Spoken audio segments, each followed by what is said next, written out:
अथ द्वितीयोऽध्यायः। संजय उवाच तं तथा कृपयाविष्टम् अश्रुपूर्णाकुलेक्षणम् विषेदन्तमिदं वाक्यम् उवाच मधुसूदनः। Sanjaya then told how the Lord Shri Krishna, seeing Arjun overwhelmed with compassion, his eyes dimmed with flowing tears and full of despondency, consoled him. Sanjay ने कहा, इस प्रकार करुणा और विषाद से अभिभूत अश्रुपूरित नेत्रों वाले आकुल अर्जुन से मधुसूदन ने ये वाक्य कहा। श्री भगवानुवाच कुतस्त्वा कश्मलमिदम् विषमे समुपस्थितम् अनार्यजुष्टमस्वर्ग्यम् अकीर्तिकरमर्जुन।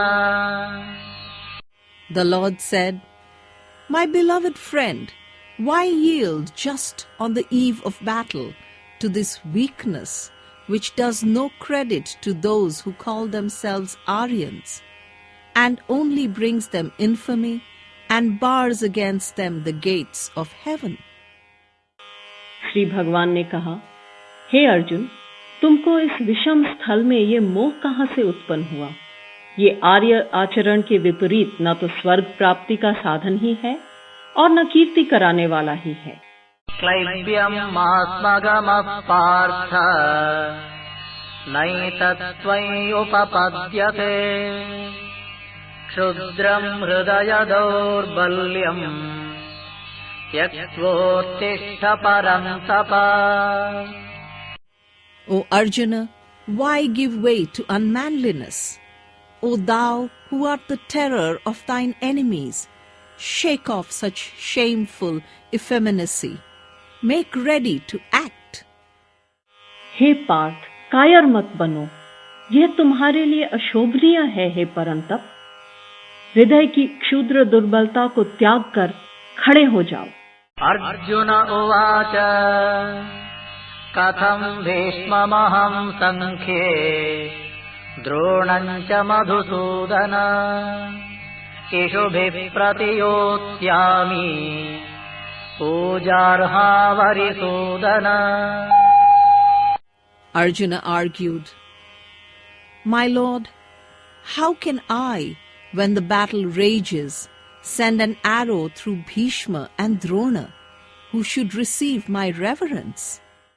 अर्जुन ने कहा, हे मधुसूदन, मैं रणभूमि में किस प्रकार भीष्म और द्रोण के साथ बाणों से युद्ध करूंगा? हे अरिसूदन, वे दोनों ही पूजनीय हैं। गुरुन् हत्वा हि महानुभावान् श्रेयो भोक्तुम् भैक्षमपीह लोके हत्वार्थकामास्तु गुरूनिहैव भुञ्जीय भोगान् रुधिरप्रदिग्धान्। Rather would I content myself with a beggar's crust than kill these teachers of mine, these precious, noble souls. To slay these masters who are my benefactors would be to stain the sweetness of life's pleasures with their blood. इन महानुभाव गुरुजनों को मारने से इस लोक में भिक्षा का अन्न भी ग्रहण करना अधिक कल्याणकारक है, क्योंकि गुरुजनों को मारकर मैं इस लोक में रक्त रंजित अर्थ और काम रूप भोगों को ही भोगूंगा। अचैतद्विद्मत्कतरन्नो गरीयः यद्वा जयेम यदि वा नो जयेयुः यानेव हत्वा न जिजीविषामः ते वत्सिताः प्रमुखे धार्तराष्ट्राः। Nor can I say whether it were better that they conquer me or for me to conquer them, since I would no longer care to live if I killed these sons of Dhritarashtra, now preparing for fight. हम नहीं जानते कि हमें क्या करना उचित है। हम ये भी नहीं जानते कि हम जीतेंगे या वे हमको जीतेंगे। जिनको मारकर हम जीवित नहीं रहना चाहते, वे ही धृतराष्ट्र के पुत्र हमारे सामने युद्ध के लिए खड़े हैं। अर्पण्यदोषोपहतः स्वभावः पृच्छामि त्वाम् धर्मसम्मूढचेताः यच्छ्रेयस्याम् निश्चितम् ब्रूहि तन्मे शिष्यस्तेऽहम् शाधिमान् त्वाम् प्रपन्नम्।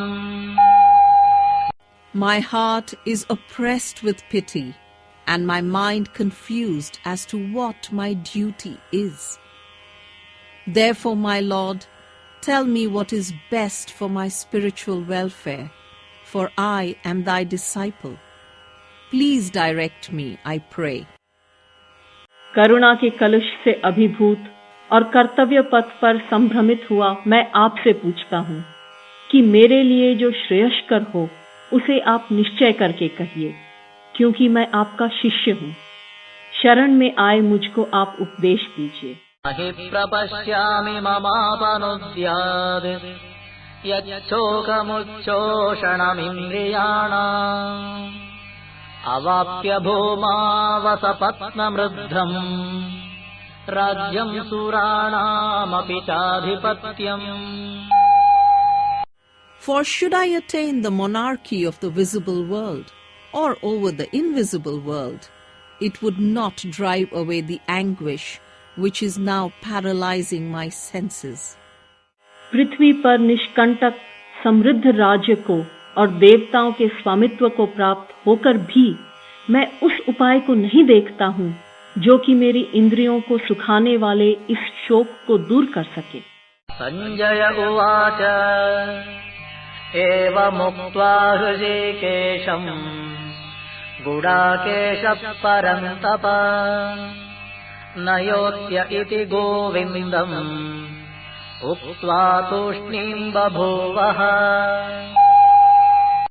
Sanjaya continued, Arjuna, the conqueror of all enemies, then told the Lord of all hearts that he would not fight and became silent, O king. Sanjay ने कहा, इस प्रकार गुडाकेश परंतप अर्जुन भगवान ऋषिकेश से यह कहकर कि हे गोविंद, मैं युद्ध नहीं करूंगा, चुप हो गया। अमुवाच हृषीकेशः प्रहसन्निव भारत सेनयोरुभयोर्मध्ये विषीदन्तमिदं वचः। Thereupon the Lord, with a gracious smile, addressed him who was so much depressed in the midst of the two armies. हे भारत, दोनों सेनाओं के बीच में उस शोकमग्न अर्जुन को भगवान ऋषिकेश ने हंसते हुए से ये वचन कहे। Shri भगवानुवाच अशोच्यानन्वशोचस्त्वम् प्रज्ञावादांश्च भाषसे गतासून गतासूंश्च नानुशोचन्ति पंडिताः। Lord Shri Krishna said, Why grieve for those for whom no grief is due, and yet profess wisdom? The wise grieve neither for the dead nor the living. Shri भगवान ने कहा, जिनके लिए शोक करना उचित नहीं है, उनके लिए तुम शोक करते हो और ज्ञानियों के से वचनों को कहते हो, परंतु ज्ञानी पुरुष मृत और जीवित दोनों के लिए शोक नहीं करते हैं। नत्वेवाहं जातुनासं न त्वं नेमे जनाधिपाः न चैव न भविष्यामः सर्वे वयमतः परम्। There was never a time when I was not, nor thou, nor these princes were not. There will never be a time when we shall cease to be.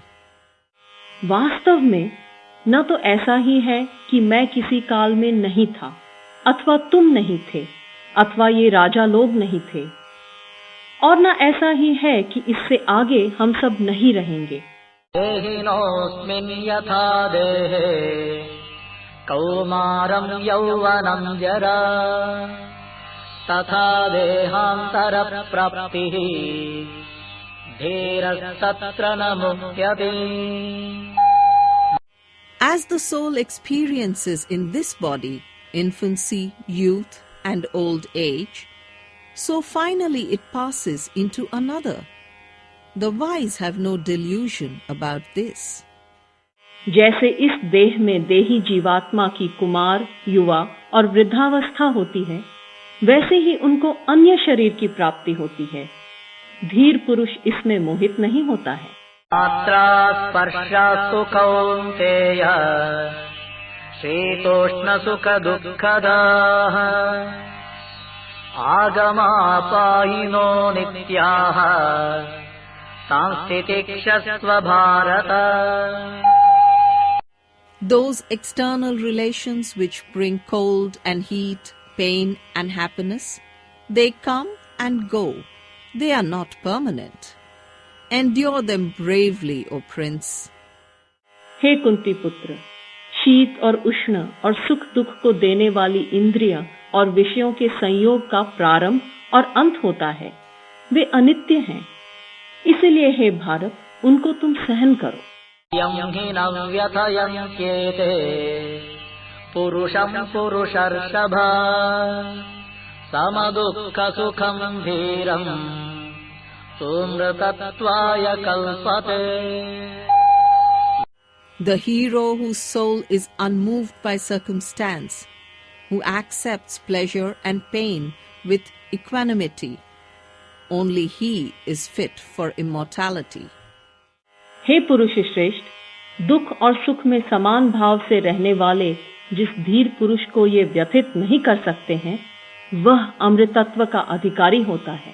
आसतो विद्यते भावः नाभावो विद्यते सतः उभयोरपि दृष्टोऽन्तः स्वनयोस्तत्त्वदर्शिभिः.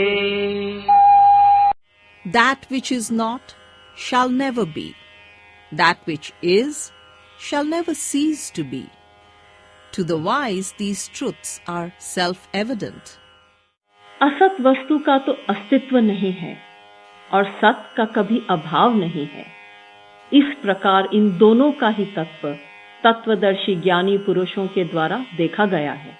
अविनाशि तु तद्विद्धि येन सर्वमिदं ततम् विनाशमव्ययस्यास्य न कश्चित् कर्तुमर्हति. The spirit which pervades all that we see is imperishable.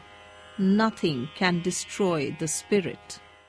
उस वस्तु को तुम अविनाशी जानो जिससे यह संपूर्ण जगत व्याप्त है. इस अव्यय का नाश करने में कोई भी समर्थ नहीं है.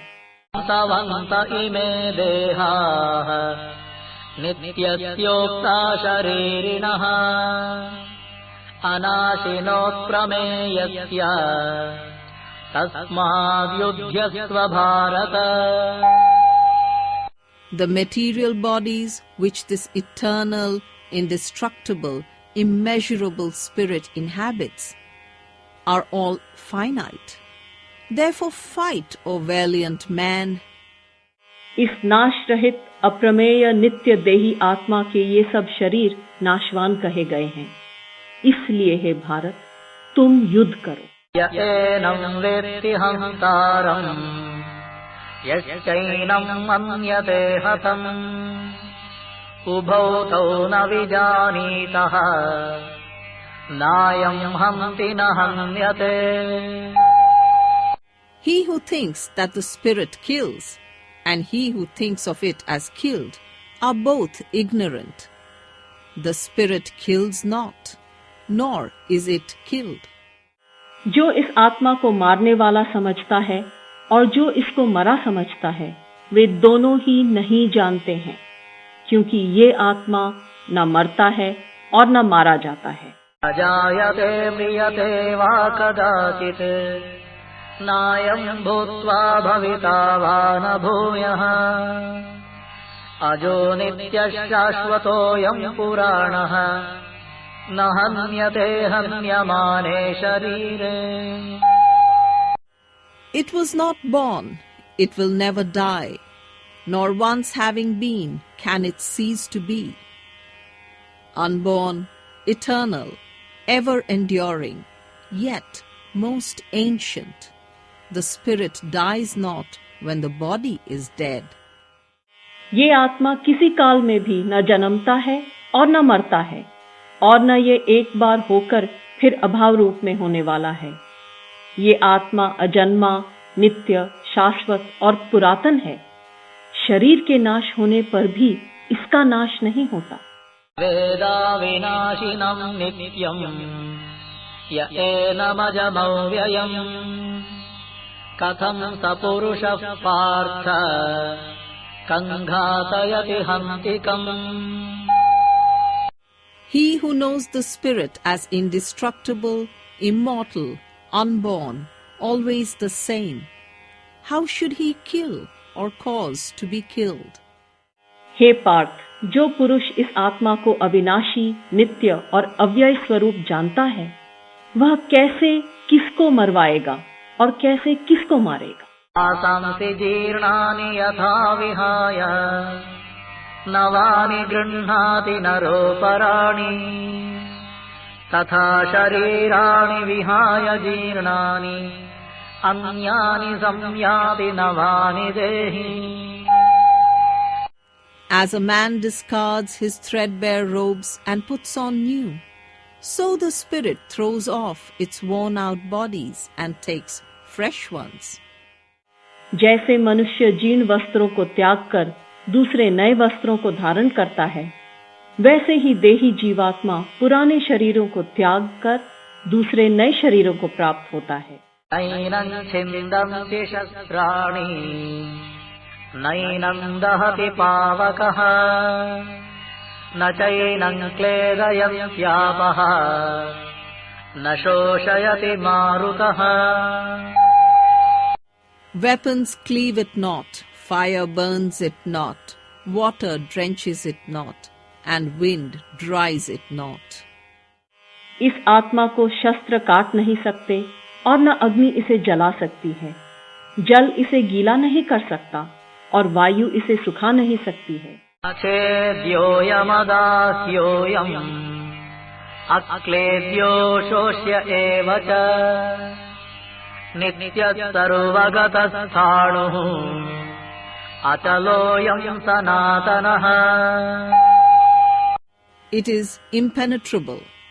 It can be neither drowned nor scorched nor dried. It is eternal, all-pervading, unchanging, immovable, and most ancient.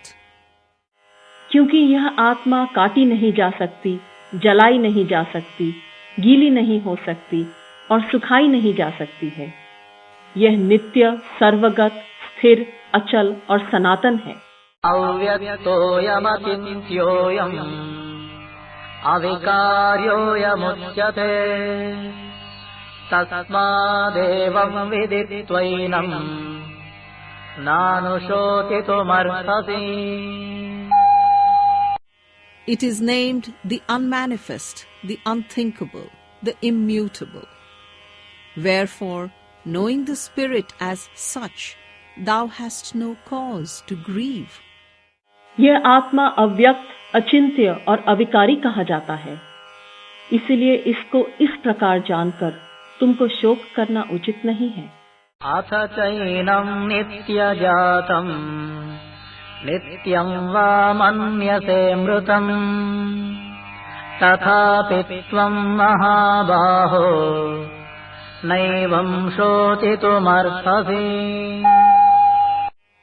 Even if thou thinkest of it as constantly being born, constantly dying, even then, O mighty man, thou still hast no cause to grieve. और यदि तुम इस आत्मा को नित्य जन्मने और नित्य मरने वाला मानो तो भी है महाबाहो, इस प्रकार शोक करना तुम्हारे लिए उचित नहीं है। जातस्य हि ध्रुवो मृत्युः ध्रुवं जन्म मृतस्य च तस्मादपरिहार्येऽर्थे न त्वं शोचितुमर्हसि। For death is as sure for that which is born as birth is for that which is dead. Therefore, grieve not for what is inevitable. जन्मने वाले की मृत्यु निश्चित है और मरने वाले का जन्म निश्चित है। इसीलिए जो अटल है, अपरिहार्य है, उसके विषय में तुमको शोक नहीं करना चाहिए।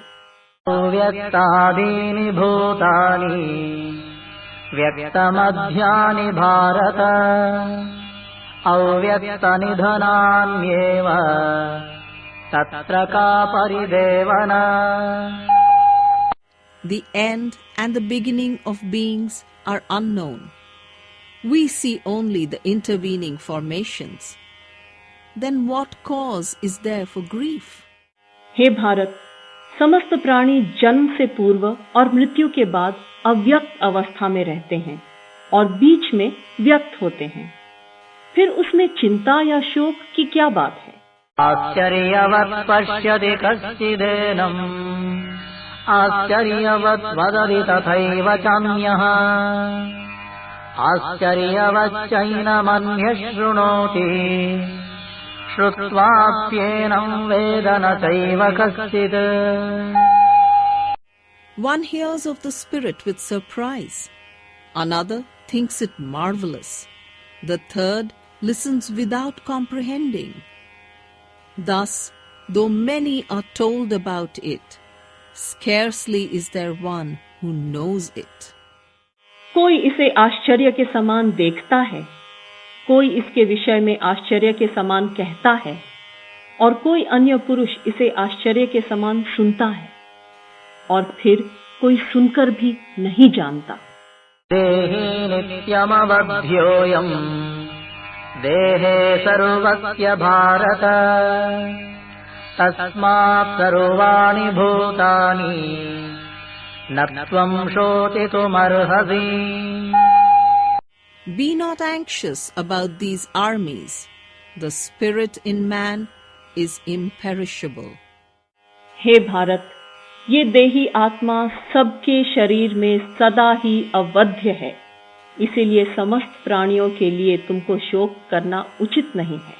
स्वधर्ममपि चावेक्ष्य न विकम्पितुमर्हसि धर्म्याद्ययुद्ध्राश्रेयोऽन्यत् क्षत्रियस्य न विद्यते। Thou must look at thy duty. Nothing can be more welcome to a soldier than a righteous war. Therefore, to waver in this resolve is unworthy, O Arjuna.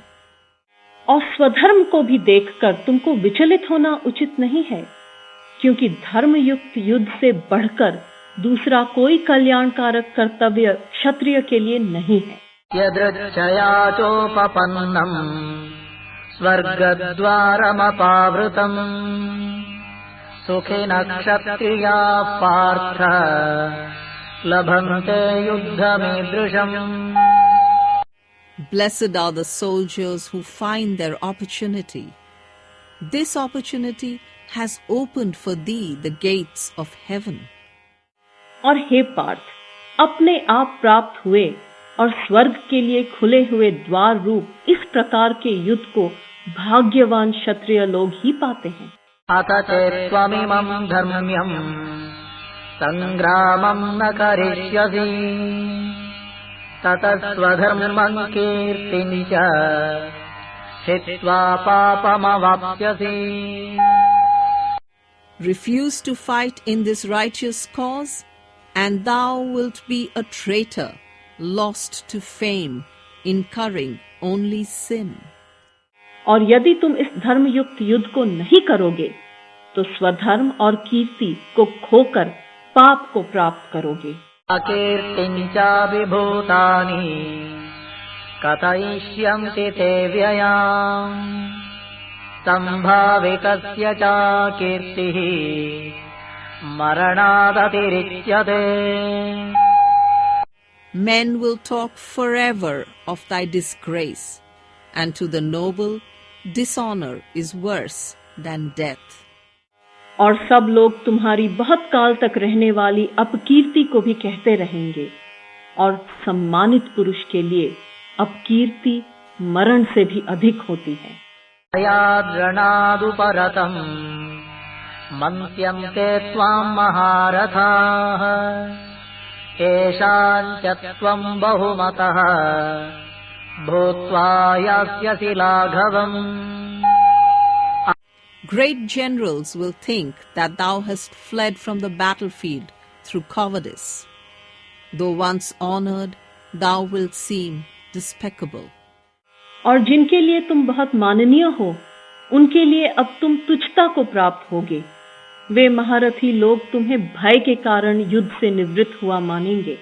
अवाच्यवादांश्च बहून् वदिष्यन्ति तवाहिताः निन्दन्तस्तव सामर्थ्यम् ततो दुःखतरं नु किम्। Thine enemies will spread scandal and mock at thy courage. Can anything be more humiliating? तुम्हारे शत्रु तुम्हारे सामर्थ्य की निंदा करते हुए बहुत से अकथनीय वचनों को कहेंगे, फिर उससे अधिक दुख क्या होगा। तो वा प्राप्स्यसि स्वर्गम् जित्वा वा भोक्ष्यसे महीम् तस्मादुत्तिष्ठ कौन्तेय युद्धाय कृतनिश्चयः। If killed, thou shalt attain heaven. If victorious, enjoy the kingdom of earth. Therefore arise, O son of Kunti, and fight. युद्ध में मरकर तुम स्वर्ग प्राप्त करोगे या जीतकर पृथ्वी को भोगोगे। इसलिए हे कौन्तेय, युद्ध का निश्चय कर तुम खड़े हो जाओ। दुःखे समे कृत्वा लाभालाभौ जयाजयो ततो युद्धाय युज्यस्व नैवं पापमवाप्स्यसि।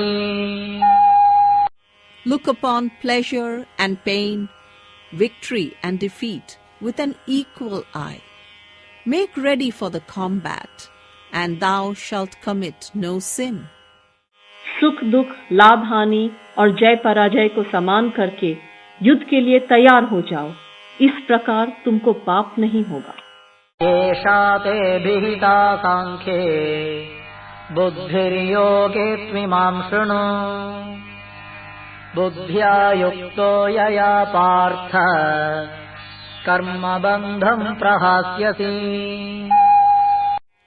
I have told thee the philosophy of knowledge. Now listen, and I will explain the philosophy of action, by means of which, O Arjuna, thou shalt break through the bondage of all action. हे पार्थ, तुम्हें सांख्य विषयक ज्ञान कहा गया, और अब इस योग से संबंधित ज्ञान को सुनो, जिस ज्ञान से युक्त होकर तुम कर्म बंध का नाश कर सकोगे। नेहाभिक्रमनाशोऽस्ति प्रत्यवायो न विद्यते स्वल्पमप्यस्य धर्मस्य त्रायते महतो भयात्। On this path, endeavor is never wasted, nor can it ever be repressed. Even a very little of its practice protects one from great danger. इसमें क्रमनाश और प्रत्यवाय दोष नहीं है। इस धर्म का अल्प अभ्यास भी महान भय से रक्षण करता है। व्यवसायात्मिका बुद्धिः एकेह कुरु नन्दन बहुशाखा ह्यनन्ताश्च बुद्धयो व्यवसायिना। By its means, the straying intellect becomes steadied in the contemplation of one object only, whereas the minds of the irresolute stray into bypaths innumerable. हे कुरुनंदन, इस विषय में निश्चयात्मक बुद्धि एक ही है। अज्ञानी पुरुषों की बुद्धियां बहुत भेदों वाली और अनंत होती हैं। अमिमां पुष्पितां वाचं प्रवदन्त्य विपश्चितः वेदवादरताः Partha नान्यदस्तीति वादिनः. Only the ignorant speak in figurative language. It is they who extol the letter of the scriptures, saying, "There is nothing deeper than this." हे पार्थ, अविवेकी पुरुष वेदवाद में रमते हुए जो यह पुष्पिता वाणी बोलते हैं, इससे स्वर्ग से बढ़कर और कुछ नहीं है. आमात्मानः स्वर्गपराः जन्म कर्म फलप्रदा क्रिया विशेष बहुला भोगैश्वर्य गतिं प्रति. Consulting only their own desires, they construct their own heaven, devising arduous and complex rites to secure their own pleasure and their own power, and the only result is rebirth. कामनाओं से युक्त स्वर्ग को ही श्रेष्ठ मानने वाले लोग भोग और ऐश्वर्य को प्राप्त कराने वाली अनेक क्रियाओं को बताते हैं, जो वास्तव में जन्म रूप कर्म फल को देने वाली होती हैं. भोगैश्वर्य प्रसक्तानां तयापहृत चेतसां व्यवसायात्मिका बुद्धिः समाधौ न विधीयते. While their minds are absorbed with ideas of power and personal enjoyment, they cannot concentrate their discrimination on one point. उससे जिनका चित्त हर लिया गया है, ऐसे भोग और ऐश्वर्य में आसक्ति रखने वाले पुरुषों के अंतःकरण में निश्चयात्मक बुद्धि नहीं होती, अर्थात वे ध्यान का अभ्यास करने योग्य नहीं होते. त्रैगुण्य विषया वेदाः निस्त्रैगुण्यो भवार्जुन निर्द्वन्द्वो नित्यसत्त्वस्थः निर्योगक्षेम आत्मवान्. The Vedic scriptures tell of the three constituents of life, the qualities. Rise above all of them, O Arjuna, above all the pairs of opposing sensations. Be steady in truth, free from worldly anxieties, and centered in the self. हे अर्जुन, वेदों का विषय 3 गुणों से संबंधित है. तुम त्रिगुणातीत, निर्द्वंद्व, नित्य सत्व में स्थित, योगक्षेम से रहित और आत्मवान बनो. यावानर्थबुधपाने सर्वतः सम्प्लुतोदके तावान् सर्वेषु वेदेषु ब्राह्मणस्य विजानतः. As a man can drink water from any side of a full tank, so the skilled theologian can wrest from any scripture that which will serve his purpose. सब ओर से परिपूर्ण जल राशि के होने पर मनुष्य का छोटे जलाशय में जितना प्रयोजन रहता है, आत्मज्ञानी ब्राह्मण का सभी वेदों में उतना ही प्रयोजन रहता है. कर्मण्येवाधिकारस्ते मा फलेषु कदाचन मा कर्मफलहेतुर्भूः मा ते संगोऽस्व कर्मणि. But thou hast only the right to work, but none to the fruit thereof. Let not then the fruit of thy action be thy motive, nor yet be thou enamored of inaction. कर्म करने मात्र में तुम्हारा अधिकार है, फल में कभी नहीं. तुम कर्म फल के हेतु वाले मत होना, और अकर्म में भी तुम्हारी आसक्ति ना हो. योगस्थः कुरु कर्माणि संगं त्यक्त्वा धनञ्जय सिद्ध्यसिद्ध्यो समो भूत्वा समत्वं योग उच्यते. Perform all thy actions with mind concentrated on the divine, renouncing attachment and looking upon success and failure with an equal eye. Spirituality implies equanimity. हे धनंजय, आसक्ति को त्याग कर तथा सिद्धि और असिद्धि में संभाव होकर योग में स्थित हुए तुम कर्म करो। ये संभाव ही योग कहलाता है। दूरेण ह्यवरं कर्म बुद्धि योगाद् धनंजय बुद्धौ शरणमन्विच्छ कृपणाः फलहेतवः। Physical action is far inferior to an intellect concentrated on the divine. Have recourse then to pure intelligence. It is only the petty-minded who work for reward. इस बुद्धि योग की तुलना में सकाम कर्म अत्यंत निकृष्ट हैं। इसलिए हे धनंजय, तुम बुद्धि की शरण लो। फल की इच्छा करने वाले कृपण हैं।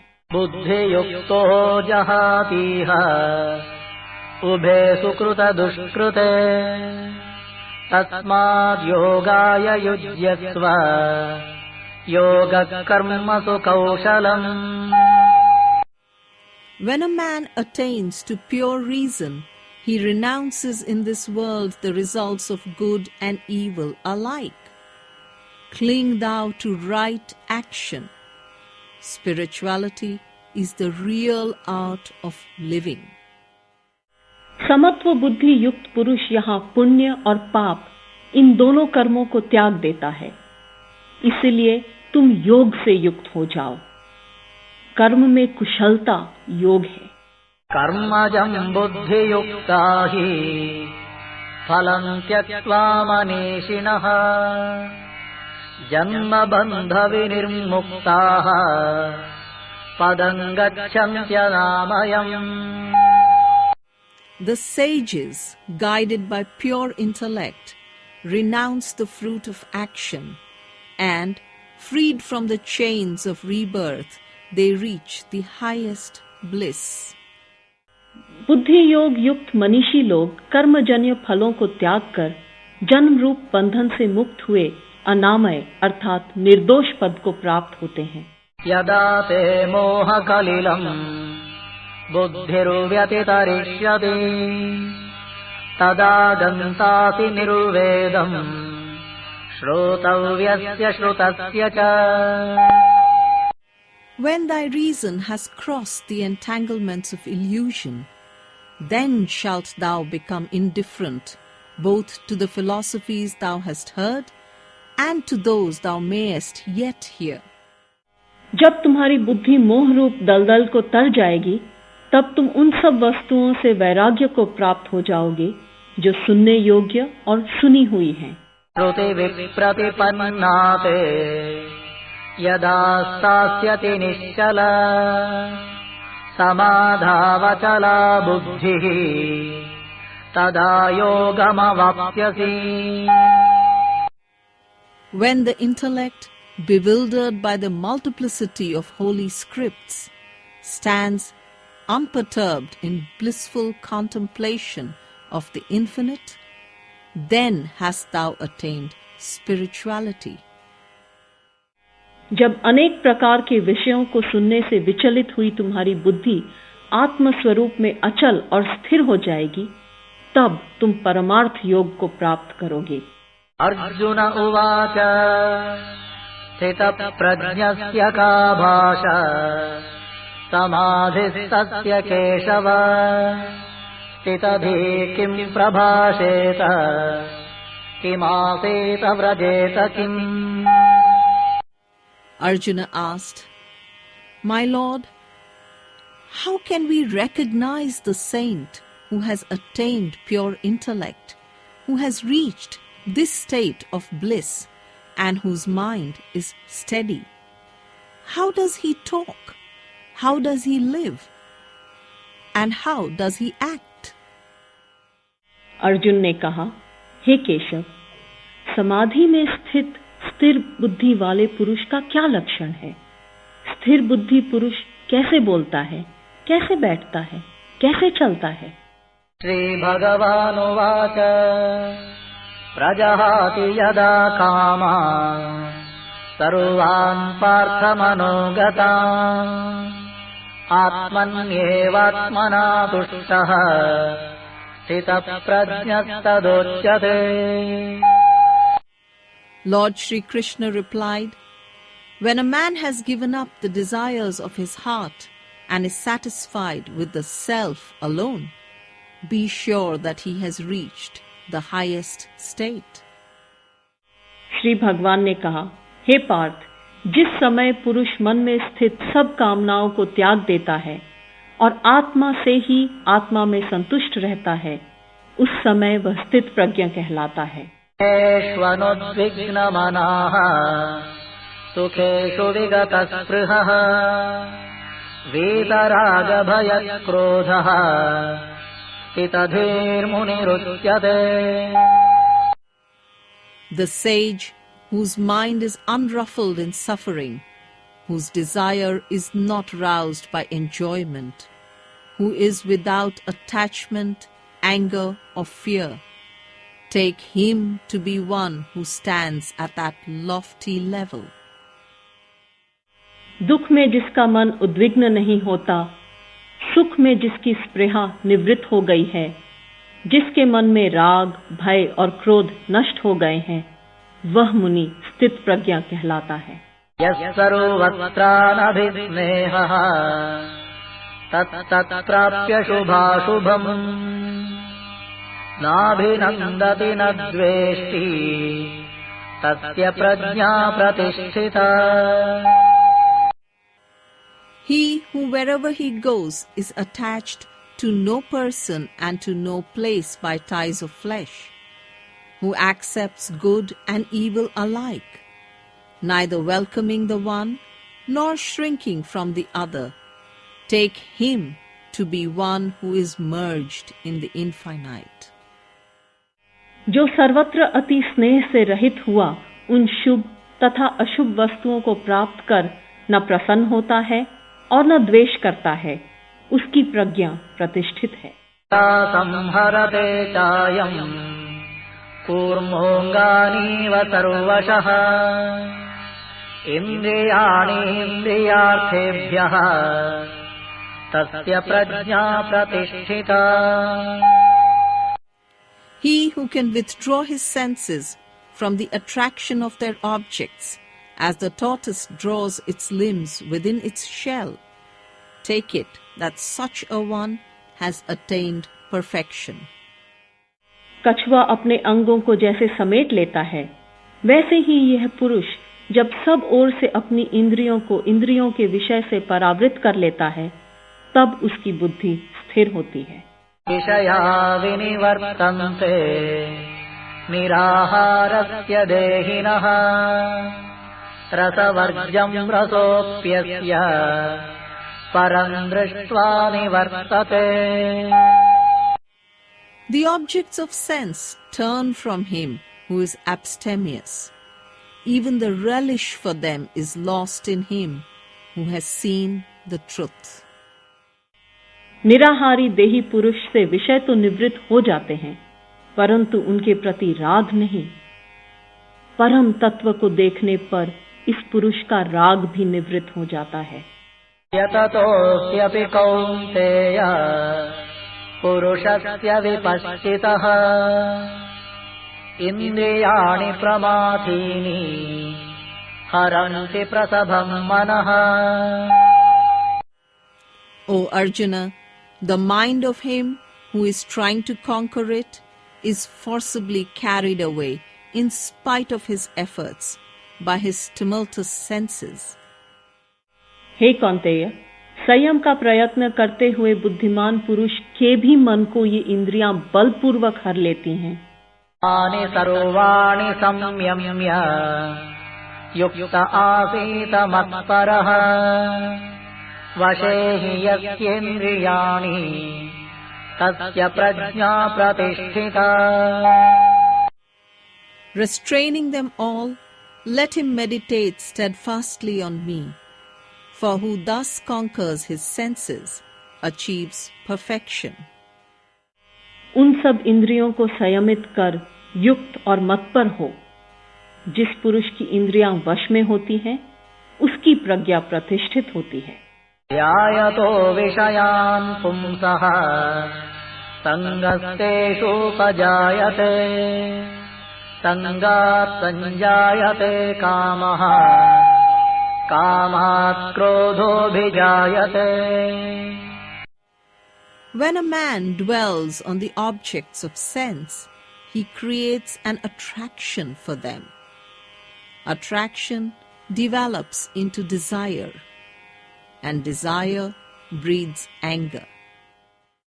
विषयों का चिंतन करने वाले पुरुष की उसमें आसक्ति हो जाती है। आसक्ति से इच्छा और इच्छा से क्रोध उत्पन्न होता है। क्रोधात् भवति सम्मोहः सम्मोहात् स्मृतिविभ्रमः स्मृतिभ्रंशात् बुद्धिनाशः बुद्धिनाशात् प्रणश्यति। Anger induces delusion. Delusion, loss of memory. Through loss of memory, reason is shattered. And loss of reason leads to destruction. क्रोध से उत्पन्न होता है मोह और मोह से स्मृति विभ्रम। स्मृति के भ्रमित होने पर बुद्धि का नाश होता है और बुद्धि के नाश होने से वह मनुष्य नष्ट हो जाता है। रागद्वेषवियुक्तैस्तु विषयान् इन्द्रियैश्चरन् आत्मवश्यैर्विधेयात्मा प्रसादमधिगच्छति। But the self-controlled soul who moves amongst sense objects, free from either attachment or repulsion, he wins eternal peace. आत्मसंयमी पुरुष राग द्वेष से रहित अपने वश में की हुई इंद्रियों द्वारा विषयों को भोगता हुआ प्रसन्नता प्राप्त करता है। प्रसादे सर्वदुःखानां हानिरस्योपजायते प्रसन्नचेतसो ह्याशु बुद्धिः पर्यवतिष्ठते। Having attained peace, he becomes free from misery. For when the mind gains peace, right discrimination follows. प्रसाद के होने पर संपूर्ण दुखों का अंत हो जाता है और प्रसन्नचित्त पुरुष की बुद्धि शीघ्र ही स्थिर हो जाती है। नास्ति बुद्धिरयुक्तस्य न चायुक्तस्य भावना न चाभावयतः शान्तिः अशान्तस्य कुतः सुखम्। Right discrimination is not for him who cannot concentrate. Without concentration, there cannot be meditation. He who cannot meditate must not expect peace. And without peace, how can anyone expect happiness? संयम रहित अयुक्त पुरुष को आत्मज्ञान नहीं होता और अयुक्त को भावना और ध्यान की क्षमता नहीं होती। भावना रहित पुरुष को शांति नहीं मिलती। अशांत पुरुष को सुख कहाँ। इंद्रियाणां हि चरतां यं मनोनुविधीयते तदस्य हरति प्रज्ञां वायुर्नावमिवाम्भसि। As a ship at sea is tossed by the tempest, so the reason is carried away by the mind when preyed upon by straying senses. जल में वायु जैसे नाव को हर लेता है, वैसे ही विषयों में विचरती हुई इंद्रियों के बीच में जिस इंद्रिय का अनुकरण मन करता है, वह एक ही इंद्रिय इसकी प्रज्ञा को हर लेती है। अस्माद्यस्य महाबाहो निगृहीतानि सर्वशः इन्द्रियाणीन्द्रियार्थेभ्यः तस्य प्रज्ञा प्रतिष्ठिता। Therefore, O mighty in arms, he who keeps his senses detached from their objects, take it that his reason is purified. इसलिए है महाबाहो, जिस पुरुष की इंद्रियां सब प्रकार इंद्रियों के विषयों के वश में की हुई होती हैं, उसकी बुद्धि स्थिर होती है। या निशा सर्वभूतानां तस्यां जागर्ति संयमी यस्यां जाग्रति भूतानि सा निशा पश्यतो मुनेः। The saint is awake when the world sleeps, and he ignores that for which the world lives. सब प्राणियों के लिए जो रात्रि है, उसमें संयमी पुरुष जागता है, और जहां सब प्राणी जागते हैं, वह तत्व को देखने वाले मुनि के लिए रात्रि है। आपूर्यमाणमजलप्रतिष्ठम् समुद्रमापः प्रविशन्ति यद्वत् तद्वत्कामायं प्रविशन्ति सर्वे स शान्तिमाप्नोति न कामकामी। He attains peace into whom desires flow as rivers into the ocean, which though brimming with water remains ever the same, not he whom desire carries away. जैसे सब ओर से परिपूर्ण अचल प्रतिष्ठा वाले समुद्र में अनेक नदियों के जल उसे विचलित किए बिना समा जाते हैं, वैसे ही जिस पुरुष के प्रति कामनाओं के विषय उसमें विकार उत्पन्न किए बिना समा जाते हैं, वह पुरुष शांति प्राप्त करता है, न कि भोगों की कामना करने वाला पुरुष। विहाय कामान् यत् सर्वान् पुमांश्चरति निःस्पृहः निर्ममो निरहङ्कारः स शान्तिमधिगच्छति। He attains peace who, giving up desire, moves through the world without aspiration, possessing nothing which he can call his own, and free from pride. जो पुरुष सब कामनाओं को त्याग कर स्पृहा रहित, मम भाव रहित और निरहंकार हुआ विचरण करता है, वह शांति प्राप्त करता है। एषा ब्राह्मी स्थितिः पार्थ नैनां प्राप्य विमुह्यते स्थित्वा स्यावन्तकालेऽपि ब्रह्मनिर्वाणमृच्छति। O Arjuna, this is the state of the self, the supreme spirit, to which, if a man once attains, it shall never be taken from him. Even at the time of leaving the body, he will remain firmly enthroned there and will become one with the eternal. हे पार्थ, यह ब्राह्मी स्थिति है। इसे प्राप्त कर पुरुष मोहित नहीं होता। अंतकाल में भी इस निष्ठा में स्थित होकर ब्रह्म निर्वाण को प्राप्त होता है।